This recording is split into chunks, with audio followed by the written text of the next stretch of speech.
things in life are impossible to believe. It might be something good, might be something bad. It's just impossible to believe. Even if you see it with your own eyes, you just can't believe that it's real. You can't believe that it happened. That's the way some things are in life. I've had a few experiences like that. One of the most horrible experiences I had was the day I saw my brother-in-law, John Spoker, get killed. Right before my very eyes, my brother-in-law got killed. My favorite brother-in-law, married to my older sister, Kathy. He was killed by a hit-and-run driver. It was many years ago, but it seems like yesterday. I still can't believe that it happened. I still can't believe that he's gone. And I was right there with him when it happened. My brother-in-law, killed by a hit-and-run driver.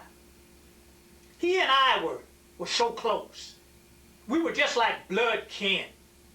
As a matter of fact, a lot of people thought we were really brothers, and we had to tell people, no, we're just brother-in-laws. No, we're not real brothers. We were that close. Oh, gee. Oh, I still miss that guy. To this day, I still miss him. Oh, we had a lot of fun. Yeah, we were just natural friends. Went to ball games together. Played cards together. Went fishing together. John and I were just natural friends. And the fact that he was married to my sister, well, that just made things really wonderful. To this day, I can't believe that he's gone. And like I said, it was many years ago already that he got killed. But I was with him that day, one bright Saturday morning. I needed to go to the grocery store. Usually I drive to the grocery store. But my brother-in-law John had come by to visit me, and I said, hey, I'm getting ready to go to the grocery store. He said, why don't we walk? It's a beautiful day like this, why don't we walk? Let's leave the cars here. I said, hey, it sounds good to me. So he and I walked to the grocery store. And we had a great conversation on the way there. We were having a great conversation on the way back when the accident happened. We had come to an intersection, four-way stop. And he and I saw this little green car approaching the intersection. But he and I were there first. We had the right of way. So naturally, we started across the street. And neither one of us could believe that this little green car was not going to stop. It just kept coming at full speed. Went right through the stop sign. And my brother-in-law was just a little bit ahead of me, so he was the one that got hit. Oh, the car tossed him in the air. Oh, it was a terrible sight. I fell to the pavement myself. I wasn't hit, but I just reacted that way. I just fell down, but my brother-in-law was hit. Oh, he was hit badly by this little green car. And I crawled over to him. My knees were so weak I couldn't even stand up. I had to crawl over to him. He was groaning. And I looked around to see who the driver of the car was. And it was a young girl, about 17, 18 years old. She had finally stopped after she had gotten through the intersection. And she came running back. And she was hysterical. She was screaming and going, she said, oh my goodness, what have I done? I said, oh, young lady, you've hit my brother-in-law. I said, he's in terrible shape. I said, go find the phone and call an ambulance, call the police. I said, I'm going to stay here with him. I said, go ahead, go do that. But the most amazing thing happened. She said, oh no. She said, oh no, I can't be involved in this. I've got to get away from here. I said, what do you mean, girl? I said, go call the police, go call an ambulance. I said, this is my brother-in-law, he's hurt bad. She said, no, I can't be involved in this. I've got to get away from here. And she ran back to her car and got in and drove away at top-notch speed. I was stunned. I said, oh no. I said, she can't be leaving the scene of this terrible accident. But oh yes, she got away as fast as she could. This 17 or 18-year-old young girl, she got away from there as fast as she could, and she had hit my brother-in-law. Well, I had to leave him there and go to the nearest building, which was a drugstore, and call the police and told them to get the ambulance out there. So that was quite a few minutes before they got there, and they got my brother-in-law to the hospital, but it was too late. It was too late. So I talked to the police and I told them what had happened, and I gave them a good description of the girl, a good description of the car. But I didn't know any of the tag number. That was a terrible thing. I was so excited and upset watching her drive away like that. I knew the car, but I didn't get any of the tag number. Oh, that was bad. That was a terrible mistake. That was a terrible mistake. But yeah, my brother-in-law John died. And oh, what a terrible thing that was. Oh, the family was just shattered by this terrible thing. My family and his family, they were just shattered. Naturally, my sister Kathy and the children, they were just shattered by this terrible thing. Oh, it was awful. It was awful. And the girl had run away. She had run away. So the police looked for the little green car and the girl, oh, for a long time. Many months. Many months. They had a full search going on, trying to find this girl. But they got nowhere. It seemed as though she had disappeared off of the face of the earth. Incredible. Absolutely no sign of the girl. And I kept in touch with the police a lot. I wanted to know if there was any progress being made on the case. And they were real nice. They were honest and nice. They told me, they said, I'm sorry, sir, but so far we just have nothing. And I just couldn't believe that. So I got involved. You know, I said, oh, I'll get out and find her myself. I didn't tell the police that, but that was my determination. I said, I'll go find that girl myself. I said, she's not going to get away with killing my brother-in-law like this. So I began a search for the girl and the car. Oh, I searched everywhere. She was so young, I said she's probably in school. So I went to all the schools in the city, one by one by one. I would go there and park. Sometimes all day I would stay at the school, watching everybody that went into that school and everybody that came out of that school, watching every car that came up to that school. I did a research on every school in the city, looking for that girl. I went out to the shopping malls, and that's a huge, huge place. We've got 3 or 4. I went to all of them. I spent weeks at the shopping malls on a daily basis, checking out cars. I got out of my car, walked through the parking lots, looking at every car in the parking lot. Hundreds of cars, thousands of cars. Trying to find something, anything, that would lead to this girl. I went to football games. I said, the girl's probably in school. Maybe she goes to football games. I went to football games. I would wander throughout the stands, looking at faces, trying not to be too obvious, but I was looking at faces, looking for that girl. Went to basketball games. Oh, it was something. On Sunday, I would go around to different churches and park across the street from the churches, looking at all the cars that came to the churches, looking at all the people that went in and out of the churches, looking for that girl, looking for that car. I went to the city parks. I went to amusement parks.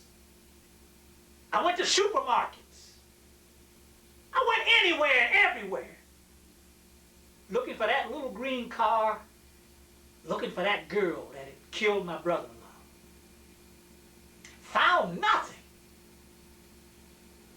Did not actually find the girl. It was tough. I couldn't believe it was happening. How she had disappeared. Twice I thought I had found her. I followed a girl all the way to Velvet City one day. Velvet City is about 50 miles from here. I saw a green car and a girl, and I said, that might be her. I told myself, I said, that might be the girl. I followed that girl all the way to Velvet City, 50 miles away. I watched her go up to her house and get out of her car, and then I realized that, I said, oh, no way. I said, no, she's too tall. I said, no, that girl there is too tall to be the girl that hit my brother-in-law. That was one lead that fizzled out. Following that girl all the way to Velvet City, thinking I was on to something. No, that didn't work out. Then one day I saw a girl in a green car, and I followed her all the way out into the country. Oh, this girl drove for miles and miles and miles out into the country, and I followed her. I think at times there were only 2 cars on the highway, and that was her and me. But I didn't care. I said, if she spots me following her and stops, so be it. But I'm going to follow her as long as I can. So I followed her all the way to a farmhouse. And then I saw her folks come out of the house to greet her, and she had some groceries in the car. I said, oh, no, that's not the girl either. I said, no, that's not the girl either. But I was at least trying to do something. I was at least trying to do something. I said, oh, I've got to find that girl. I've got to find... Any lead was better than no lead. Oh, any lead was better than no lead. So a year went by. A whole year went by. The police had found nothing, and I had found nothing. Then one year, at the county fair, I thought I saw that girl. One year at the county fair in this big, huge crowd of people, I thought I saw that girl. And I got as close to her as I could. I never did get close enough to absolutely identify her, but she looked so much like the girl. And I followed her through this crowd of people for almost 2 hours. Wherever she went, I followed her. At the county fair one year. But I finally lost track of her. I don't know if she left the fairgrounds or whether it was just my fault losing track of her. I don't know what happened, but I lost track of the girl. But one year at the county fair, oh, I thought that was her. It might have been, but I lost track of her. Oh, I regretted that. I hated that. I said, that might have been her. That might have been the girl. Another year, there was a 4th of July parade downtown on Main Street. A whole bunch of people were there. A lot of cars. I thought I saw that girl at that 4th of July parade on Main Street one year. And once again, I got as close as I could. I followed her everywhere I could throughout that crowd. Finally, she got in a little blue car and left the parade.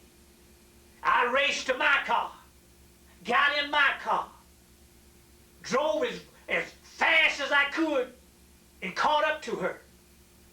And I followed her for miles and miles out onto the highway. But she turned off somewhere, and I lost her. Oh, I I hated that. She made a turn somewhere, and some other cars got in between us, and I lost track of her. I thought I had her. I thought that was the girl.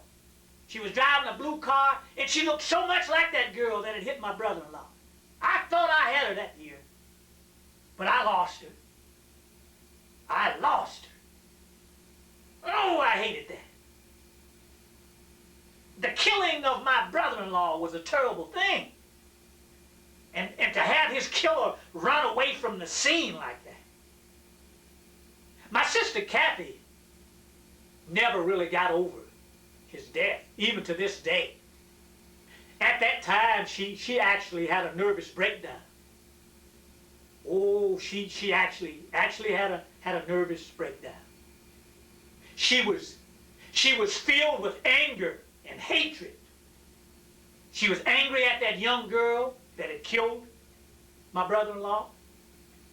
She was angry at the police because they couldn't find the girl. She was angry at the whole world because she had lost her husband and the father of her children. And I could understand it. I tried to comfort my sister as best I could.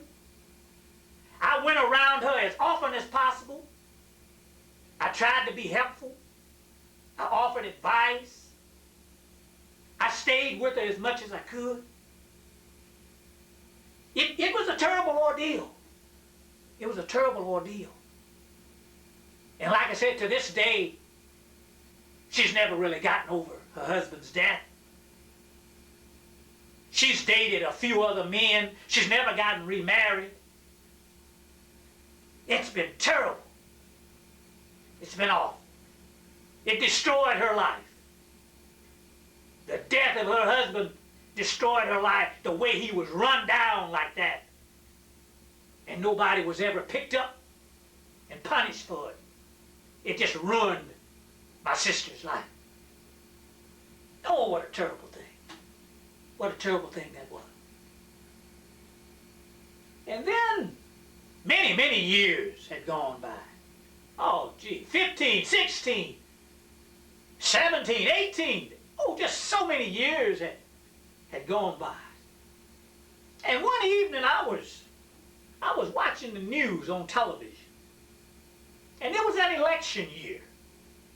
Candidates were everywhere making speeches, trying to get votes, running for governor, senator, president, and everything else. Candidates everywhere, all over your television. It was an election year. And I was watching some of the election news. And in one of the big western states, I saw this one woman on television running for office from one of the big western states. She was running for a congresswoman or senator or something like that. But oh my goodness, I recognized that woman right away. The last time I had seen her, she had been a young 17 or 18-year-old girl. That was the woman that had run down my brother-in-law all those years ago. There she was on television running for office from one of those big western states. She was a woman now, almost a middle-aged woman. But it was her. Her face had not changed that much. Oh, it was the woman. I said, oh my goodness, that's her. I said, that is her. That is the woman that ran down my brother-in-law. Running for public office from, I said, where in the world did she disappear to? I said, she went out west. And how in the world did she work her way up to being somebody that's capable of running for public office? I said, she's a murderer. For in my eyes, she was. I said, goodness gracious, this is awful. So I went to one of my friends at the police department, and I wanted to know if there was any way to bring her back and make her stand trial for what she had done. And my friend at the police department said, well, unless you have more evidence than just your words, I said, I'm sorry, I can't see that. Say, you have to have something other than just your word. Say, it'll just be your word against her word. So it said nobody would bring her back here on that. So I was hurt and stuff. I told all the family, I said, that's the woman. I gathered up all the material I could gather on her, clipped her picture out of as many newspapers as I could. I got all the information about the woman that I could. And I told the rest of the family, I said, this is the woman that ran down John all those years ago. I said, here she is running for public office out there in that western state. I said, she's not fit to hold office. She's a killer. Oh, my goodness gracious. So I took a leave of absence from my job, and I went out to that state, and as smoothly and as slyly as I could, I found that lady. I worked my way into the inner circle that traveled with her campaign and everything. I worked my way right up to a point where I was able to meet her face to face. I was pretending to be a campaign worker trying to help her get elected. That's what I was pretending to be. But I had come out there to confront her and accuse her of killing my brother-in-law all those years ago. And I finally worked my way up to a position where I was able to meet her face to face. She was so happy to see me. She thought I was a dedicated campaign worker trying to help her get elected to public office. When I met her, I had to control myself as best I could, but I told her, I said, you're a killer. I said, all those years ago, you remember you ran down a man at an intersection one day when you were a teenage girl. I said, that was my brother-in-law. And I said, you managed to get out of town. I said, I don't know how in the world you managed to work your way up to being somebody running for public office. I said, you're a murderer. You're a killer, lady. Ooh, she was so shocked. And a lot of her campaign workers, I just said it right before all of them. And they physically threw me out. They pitched me out, threw me out of the building. But I didn't care. I had made my point. I had accused her of being a killer. Yeah, her campaign workers threw me out. They almost broke my leg. Good thing there was a reporter for a newspaper there, and he took an interest in my story. And he came over to talk to me. He said, is this really true, what you're trying to accuse this lady of? I said, oh yeah, it's true. I said, she ran down my brother-in-law. I said, it's been almost 20 years ago. I said, I've been looking for her for so long. I said, that's the woman. I said, she was just a teenage girl when she did it. I said, her family evidently moved out west after she killed my brother-in-law. I said, they got her out of town. I said, the police were never able to find her or her car. I was never able to find her or her car. I said, I see now what happened. They got her out of town. I said, she's been living with this for 20 years, this terrible crime that she committed. She ran away from the scene of an accident where she had hit my brother-in-law and killed him. So this reporter, he wrote up the story, and to my amazement, it was published in his newspaper. And other reporters suddenly got interested. Oh, this was good, juicy gossip. Like I said, it was an election year. This lady was running for public office, and her opponent came to see me. Her opponent was real happy. Her opponent said, you mean she's a killer? She ran down your brother-in-law? I said, she sure did. Oh, things just got wild and hectic within a week or so.